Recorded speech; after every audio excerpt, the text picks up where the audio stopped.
First of all, I would like to start by thanking Mr. Meyer for hosting this Awad and everybody that put work into making this happen. It was wonderful. Thank you. So on a cold day in January, I was at the Philadelphia International Airport, protesting after the infamous Muslim ban was passed. Amongst thousands of people, I was held up on my father's shoulders as I held an American flag that was larger than I was in my hands.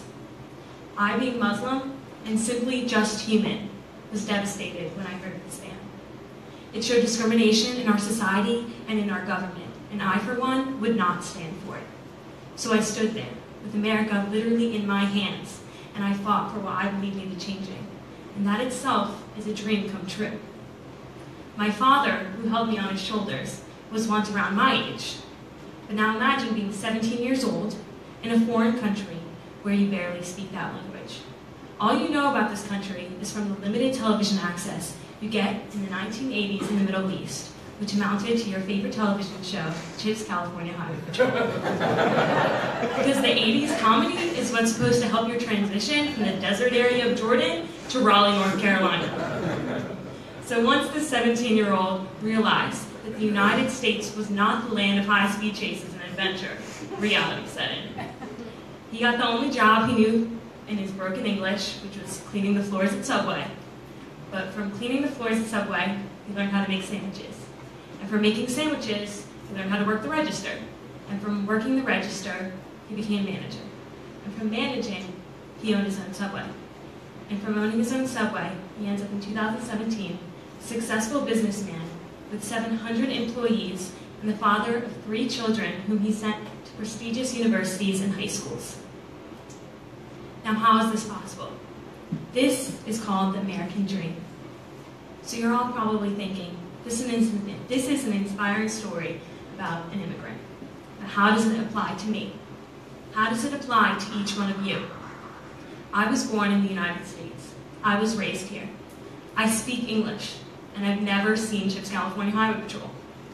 Does the American dream exist for a girl like me? Does it exist for each one of you? James Truslow Adams, a man in the 1930s, he was born and raised in the United States, defined the American dream as life should be richer and fuller for each, based on potential and ability. So I did a quick search of what people my age believed of the American dream today. In a study conducted by the Harvard Institute of Politics, it was found that almost 50% of millennials believe that the American dream is dead. I could not find this further from the truth. As long as we have the ability to speak up and change what we believe needs changing, the American dream is very much alive. But I can easily tell you what the American dream is not. It is not one size fits all. It is not having one uniform dream of a big house, fancy cars, and a lot of money. It is not having a checklist where you know where the next step is, because life gets in the way. You often aren't going to know where your next step is going to be. But the fact of the American dream is that progress is available, and it is available here and now. So what is the here and now of the American dream? Why is the United States the place of progress? Well, you hear it all the time. It's the land of the free and the home of the brave. So why is it that we constantly hear people questioning how free we are in this country?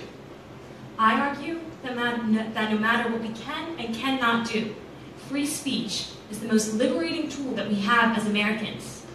Take the protest that I attended, for example. The day I stood at the Philadelphia International Airport, there was a family of Syrian refugees detained there, which I just recently found out was Amir's family. So I stood there proudly, and I fought for people that didn't have a voice. His family spent years in brutal conditions and months applying to find safe haven in the United States, only to be turned away when they got here. I would not stand for this. So I stood there, and I used my voice to fight for what I believed needed changing, and because of that, change followed. But it can also look different. Take women's progress. A century ago, women did not have the right to vote. Now, women are holding office. Take Black Lives Matter. Whether you agree with this movement or not, the fact that we can speak up and change what we believe needs changing is the ultimate sign of progress. But people will tell you that the divisions you see in society are signs that we are lacking progress.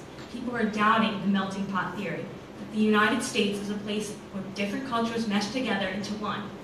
But I argue we are not a melting pot. We are a stew in which we have different ingredients, but each one is just as important as the other. And each one has the potential to live up to their ability. So if we each have our different potentials, then how can we measure success? Well, we often make the mistake of looking at someone with a big house and fancy cars and label them as successful, but we have no idea where they started. I would argue the power of ambition is more successful. In the news, I saw that a homeless man became valedictorian. You might already look at somebody that's valedictorian and say that they are successful. But a man that was homeless and became valedictorian traveled an unimaginable journey that I would argue is more successful than most billionaires. But it can also look smaller. It can be the person in front of you at a supermarket or the person working at a fast food restaurant, because you have no idea where they started. They could have been homeless. They could have battled an addiction. And now they are providing for themselves and for their families. That is success. And that is the exact reason that I don't say I live the American dream just because my father did. Because you can't be born into success if success is the measure of your own progress. So what is the point of me proving to you today that the American dream still exists? It is because pessimism staggers progress. If we don't believe that we have the ability to change, we will never change. So speak up. Change what you believe needs changing, and the American dream exists for each one of you. It will just look different. Thank you.